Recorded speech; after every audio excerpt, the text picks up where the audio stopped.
Welcome back to the streets where we keep it real, only shop in Suburban.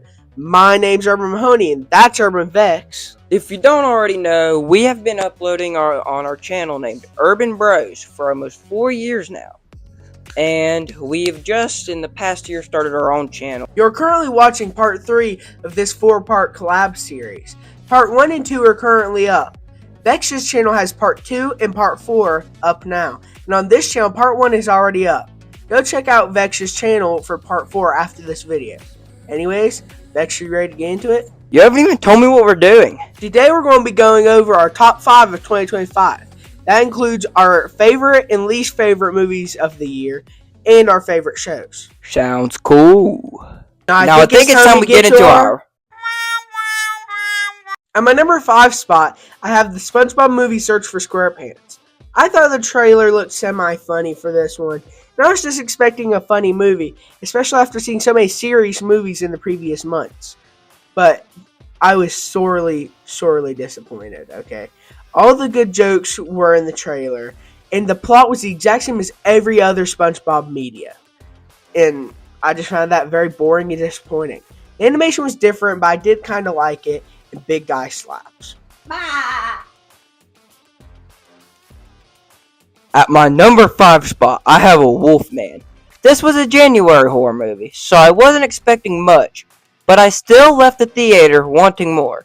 Overall, it wasn't bad, but it also wasn't good. At my number 4, I have Smurfs. I honestly didn't care enough to see it in theaters, so I watched it at home, and it wasn't good. That's better than me. I'm all for supporting movies and movie theaters, but I just couldn't bring myself to see this one. And even though it's on streaming now, I don't think I'll be watching it for a long time. Asriel the cat was the best part. At my number 4 spot, I have Clown in a Cornfield. I was very excited for this movie, and ended up just being disappointed. It's not bad, but it's also not great. The acting is subpar at its best, but I did like the look of the clown and the design in the movie. And the surprise twist with the parents was, well, surprising. This is a good concept, and I still enjoyed it enough where if there's a sequel, I will be there. At my number 3 spot, I have Wolfman. This movie was marketed as a January horror movie, so I wasn't expecting much. But I was at least expecting a horror movie, and I don't feel like we got that. It's entertaining enough, but it's just the whole way through, and the ending is even worse. At my number 3, I have Tron Ares. This movie wasn't bad. I barely liked it, the visuals carried. Evan Peters was cool, but Jared Leto sucked. Honestly, I don't know if I'll see another movie starring him, and I don't know how he keeps ruining all these good franchises. At my number 2 spot, I have A Wicked for Good. This movie was way better than the first one, but at the same time, it's honestly just not for me. I did like the Tin Man and the scare.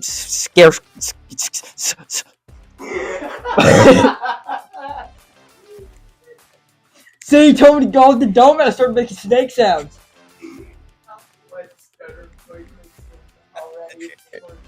Oh, good golly gee. At my number 2 spot, I have 28 Years Later. I went into this movie seeing the original a total of 1.5 times. This first time I fell asleep. And the sequel once. I thought they were good enough, and then I heard immense hype for this one. So I was excited. But I honestly feel like it was a massive disappointment. Number 1, I don't know how people didn't get sick watching shit-covered zombies. Naked zombies at that, too. For, 2 hours? But the last 30-ish minutes were actually pretty good. And the Power Rangers at the end intrigued me. I honestly wouldn't be seeing the sequel if it wasn't for Bex being so excited for it. Are you kidding me? What? You did it again. It happened again. Oh well, do you want to run it back again? Sure. In our number 1 spot for worst movie of the year, we have Elio. That f***ing little loving rubbing and a mother half of a that short better get his off the theater screen before I'm it. I want to make it clear before I continue. All love, but fuck Elio. I will be reading directly from the script, just so I don't mess up. I wrote this script, and I I believe everything I put in it. Okay, 1, 2, 3. Wow. Honestly, that's deserved. I was very excited for Elio because the first trailer a while ago looked really interesting. But then it got delayed a ton, and by the time we saw it on the opening Friday, we were the only people in the auditorium. I was shocked. And then as I watched the movie, I just was not invested at all. And I was completely hating every second. And it felt like a completely different movie than what the trailer showed. After the movie ended, I felt physically ill. And I was talking to Vex, and he said the same thing. One more thing to add on to this clusterfuck of a movie. The next day after this atrocious garbage, I see a TikTok from the official Pixar account. If you're somewhat connected to the internet, I'm sure you've either seen it or heard of it. And it just pissed me off. Because the movie is just not good at all. The literal best part of the movie is the end credit scene that sets up the next movie with the lizard that spawned a meme. And the worst part is that it's not even setting up Elio 2. It's for Hoppers. So the best part of this movie isn't even about the movie itself. I honestly hope Hoppers is good, because if it's not, I probably won't see another Pixar original movie for a long time, especially if they pull that stunt again on TikTok. I think you said that perfectly. I only have one thing to add. This movie is dog shit. Please, even if you have Disney Plus, do not watch it. Before we move on, me and Vex have compiled a list of honorable mentions. Not honorable mentions. These were extremely disappointing, but not bad enough to make our bottom 5. Starting off, we have Good Fortune. We went in expecting a comedy and left feeling a little disappointed and thinking it wasn't as funny as the trailer suggested. The main two characters were likable. It felt too long, and it also felt like it ended abruptly. A puppy. It did a puppy. Yep. Oh, God. Rogan's speech at the end was the best. Fuck yeah! Next, we have Companion. The trailers look very interesting. It stars one of my favorite actors, Jack Quaid. The movie was very interesting. Overall, I liked it, but the trailers give away almost everything. And I can't help but think if I would have gone in not knowing as much, I probably would have liked it more. Next, we have The Conjuring Last Rites. There are some big issues we have with this one, but overall, it's good, or fine. I do like it more than the third one, but nothing happened till the end, and it felt like it was just used to set up the HBO Max show. Our final not honorable mention is Flight Risk. For me, this movie is kind of a guilty pleasure. I've seen it about 6 times on cable since I first saw it in theaters. It's not bad, and it's not quite good either, but it's ridiculous to the point it's funny. First, they came off as weird, but now I kind of like the jokes that Marky Mark makes. If it's on cable or streaming, I'd honestly recommend watching it with a friend. Before going to our favorite movies of the year, we're going to do our favorite TV shows. Bex, you go first. And when you're all done, I'll go. Because if we're being honest, I've seen more this year. Okie dokie.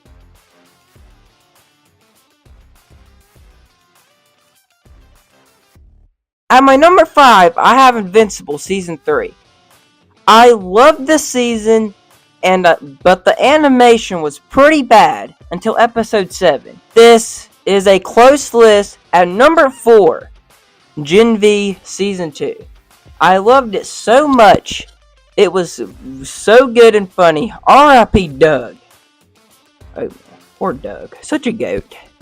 At number 3, I have Marvel Zombies. I love this so much. And it's one of the best Marvel shows in my opinion. At number 2, I have Peacemaker Season 2. I love this so much and enjoyed the week-to-week theories. I'm so excited for Lanterns. Finally, my favorite show of the year is Stranger Things 5. We saw it last night, the finale, and it was peak. Okay, I loved what they did at the end, letting the fans pick if Elle survived.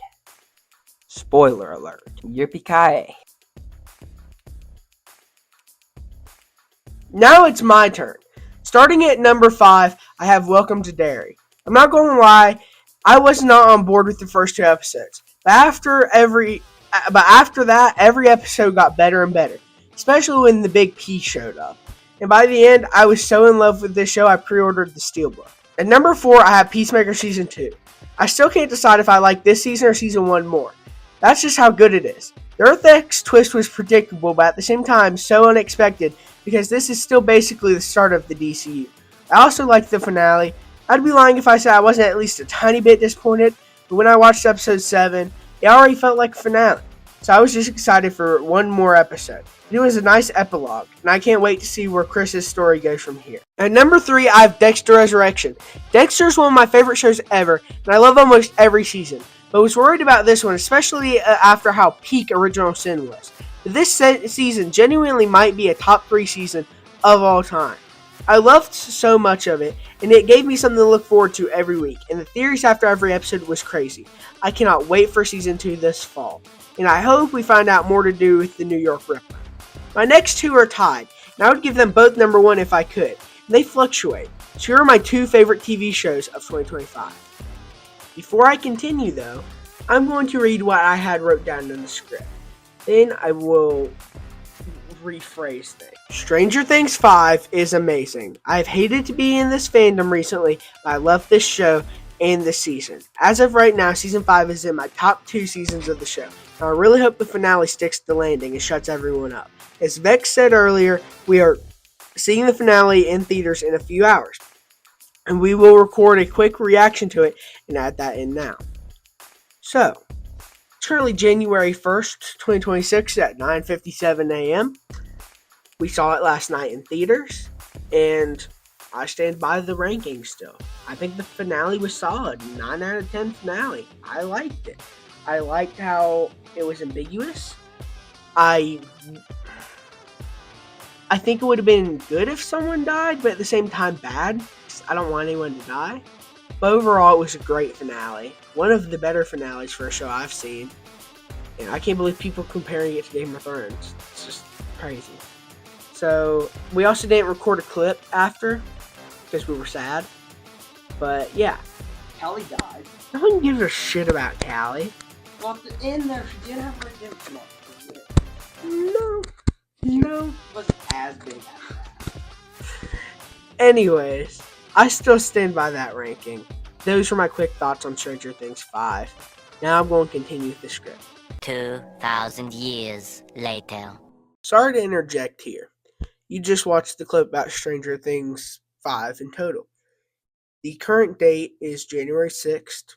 It's almost 3 o'clock in the afternoon, 2026. And I was editing this portion of this video.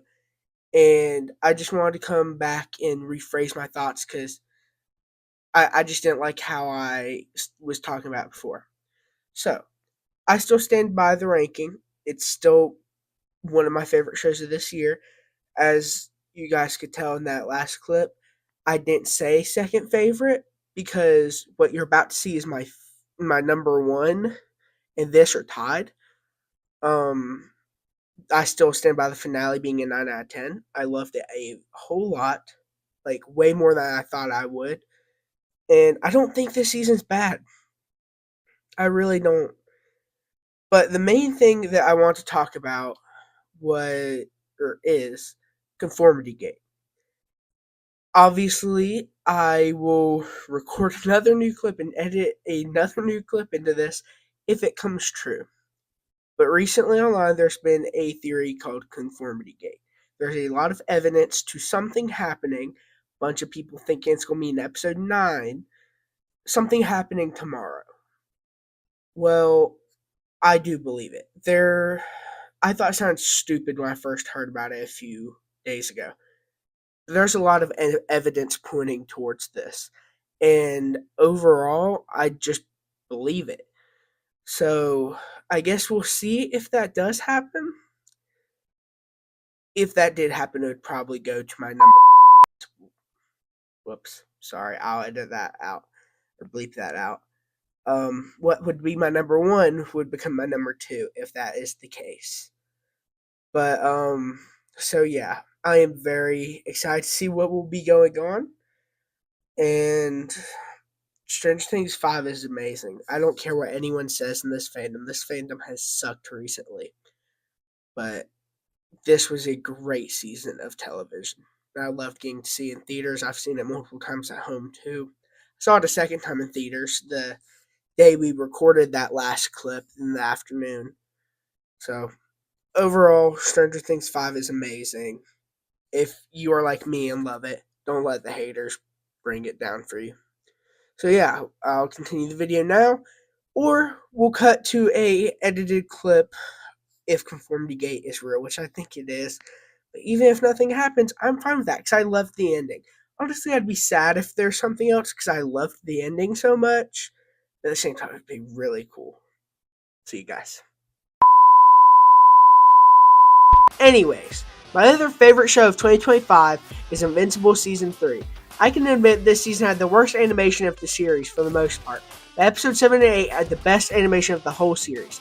And as a reader of the comics, I loved the season so much, I can't wait for Season 4 this March.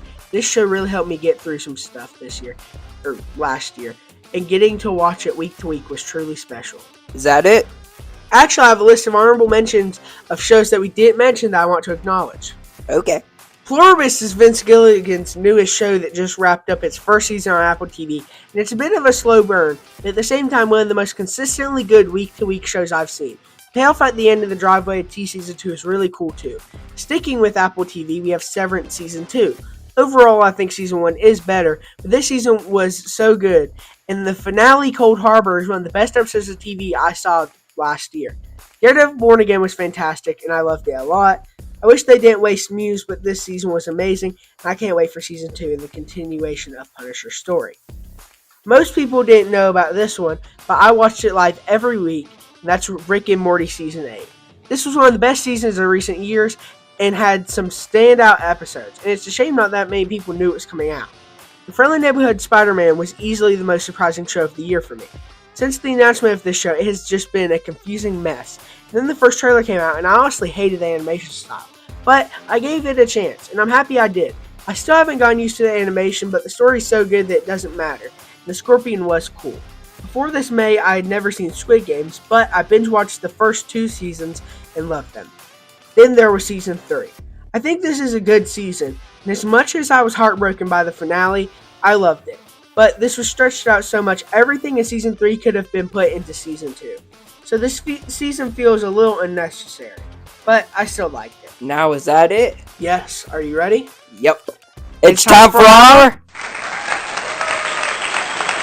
My first honorable mention is 28 Years Later. I love this movie a lot. And I normally don't like zombie movies, so this one kind of surprised me. My first honorable mention is Now You See Me, Now You Don't. I loved the magic in this movie, and I liked seeing all the different horsemen, and the movie didn't feel stuffed. The ending twist was odd at first, but I really like it now. My second honorable mention is Mickey 17. This movie is so good, and I wasn't expecting to like it, but I loved it. But it was kind of strange. If you watch it, you'll know what I mean. Cockroach style. My second honorable mention is Avatar Fire and Ash. I love the Avatar franchise, but I was worried this one wouldn't be good. I'm having trouble deciding if I like this one or Way of Water more. Spider was my favorite part of the movie, and the Fire Tribe was cool. My fifth favorite movie of 2025 is The Long Walk. This movie was peak, and the ending had me in tears. And it was just so good, even though it's just walking. Fuck the Major. What a bum. My fifth favorite movie of 2025 is Thunderbolts. This movie came out at the time I needed it to. I already loved Bucky Barnes, but now I love every member of the group, especially Bob. I can't wait to see them return in Doomsday. My fourth favorite movie of 2025 is The Fantastic Four First Steps. I love this movie a lot. Joseph Quinn is a perfect Human Torch, and Galactus was cool. But I will admit, it was a bit overhyped. My fourth favorite movie of 2025 is Marty Supreme. Christmas Day! I was probably going to see this movie regardless. It had some of the best marketing I've seen in a while, and got me to go see it on Christmas weekend. This movie was nerve-wracking in all the right ways, and music choices were amazing. This movie made me a Timothy supporter 100%. My third favorite movie of 2025 is the SpongeBob movie, Search for SquarePants. You're easily amused, aren't you? What? Never mind. This movie is so peak and so funny. Big guy, Bob Big Guy. My third favorite movie of 2025 is The Running Man. I loved this movie, and Glenn Powell was amazing. I was entertained the whole way through, and I actually really liked the ending, even though I heard some people hate it. My second favorite movie of 2025 is Thunderbolts. I love this movie so much. It was so good. I liked the characters, especially US Agent, and the story, and fighting was good. I can't wait for more, and Bob is an icon. My second favorite movie of 2025 is Sinners. This movie was unexpectedly amazing. I've liked Ryan Coogler since the first Black Panther movie, and I think Michael B. Jordan is an amazing actor. But the trailers just didn't do much for me. And on top of that, my local theater wasn't playing, so I couldn't see it. And all the hype was online, and I felt left out. Then my local theater did a 3-day special showing of it, so I got to experience it for the first time in theaters, and I fucking loved it. I've seen it on my Blu-ray copy like 6 times now. This movie is without a doubt the best movie of 2025. But there's one that I liked better. But unfortunately, it looks like we did it again. Oh, shucks. Ready? Oh! Our favorite movie of 2025 is Superman. I love this movie so much, and I can't wait to see more from the DCU. This is my favorite superhero movie ever. No, wait. This is my favorite movie ever. David Cornsweet and Nicholas Hoult as Superman and Lex Luthor are perfect. Every plotline got its time to shine, and I like that Mr. Terrific got his time to shine too. I saw this movie the most times in theaters that I have with any movie, and the morning after I saw it for the first time, I pre-ordered the 4K version, because I needed more of it. I go to bed watching this movie sometimes. I will forever trust James Gunn from now on. I don't care if you say this is glazing or whatever, this movie is fucking immaculate. You ready to continue? Yes. Just like with the TV shows, we have some more movies that we want to give recognition to that were good this year. If you crunch over your bag one more time, I'm gonna at you. Zootopia 2 is worth the wait. It matches the first one, if not being just a little better, and Gary D. Snake was amazing. Roofman was a very heartwarming and funny movie based on a true story, and I really liked it. Channing Tatum was amazing. F1 was amazing, and I wasn't expecting to like it because I have no interest in racing or Brad Pitt. They got me to like both. Him was a movie I was really looking forward to that the general public didn't like, but I enjoyed it and the cast was amazing, but it did feel short. I'm assuming it's because they cut out a lot, but I know it's on the Blu-ray, so I might have to check it out. Weapons was one of the biggest movies this summer, and I really liked it, but I think it was a little overhyped. It hooks you in with a great premise, and then goes from there. I'm on board with everything Zach Cregger does from now on, and I can't wait to see what he does with Resident Evil. I haven't seen Lilo & Stitch since I was like 3. The live-action version was amazing, and it looked good too. I cried like a bitch in the theater when I was watching this. Oh, so tearful. You just threw a big old cubic tesseract up my skull. Final Destination Bloodlines was amazing, and I loved the cast. It's definitely my favorite from the series.